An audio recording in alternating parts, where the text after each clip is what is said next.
Mujizat itu nyata bagi orang yang percaya pada Tuhan, berserah dan mau berusaha. Teman-teman masih ingat nggak cerita tentang seseorang yang keguguran 5 kali karena kandungannya dimakan oleh mertuanya sendiri yang belajar ilmu hitam? Mereka tadi datang ke toko saya lagi untuk beli garam.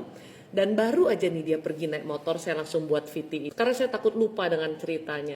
Tadi begitu masuk, berdua wajahnya udah beda, udah sumringah banget ya. Di kedatangan keempatnya mereka ke sini. Mereka sharing cerita dengan saya kalau kehidupannya sudah mulai berubah. Si suami sudah mulai dapat pekerjaan yang lebih baik ya. Dan ketika mereka datang di kedua dan ketiga kalinya, kami juga dapat ngobrol lagi. Ternyata setiap kata-kata dari saya dan ibu angkat saya itu diingat sama dia. Dan itu dilakukan, itu diterapkan dalam hidupnya. Sehingga dia bilang pesan-pesan Tuhan yang kami sampaikan itu benar-benar mengubah dia. Teman-temannya di kantor yang dulunya itu gak suka sama dia, tiba-tiba semuanya jadi lebih ramah, baik, dan bilang kok sekarang wajahnya glowing banget. Padahal dulu ketika dia berkaca, dia ngerasa kayak muka aku gini banget sih, jelek banget sih.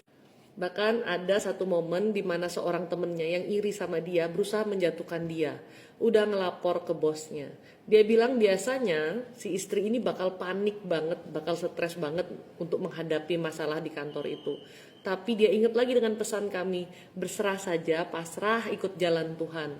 Dan dia mulai menanamkan di pikirannya, ya udah saya pasrah, saya berserah. Kalaupun saya dijatuhkan, kalau saya harus merangkak, maka saya akan merangkak lagi. Dan ketika atasannya manggil dia, nanya ini kesalahannya siapa, dia cuma bilang kalau memang itu menurut Bapak adalah kesalahannya dia, maka dia akan perbaiki karena dia tidak mau menyalahkan siapa-siapa.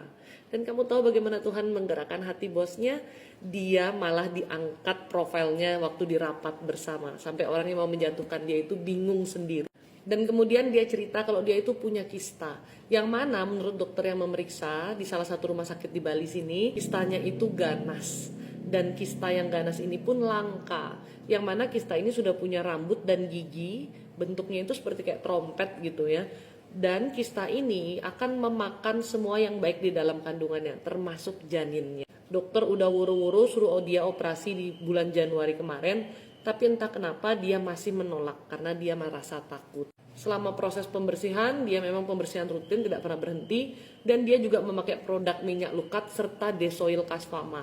Desoil Kasfama dan minyak lukat itu digabung sama dia berkreasi gitu ya. Dan dia juga mengaplikasikannya di kandungannya.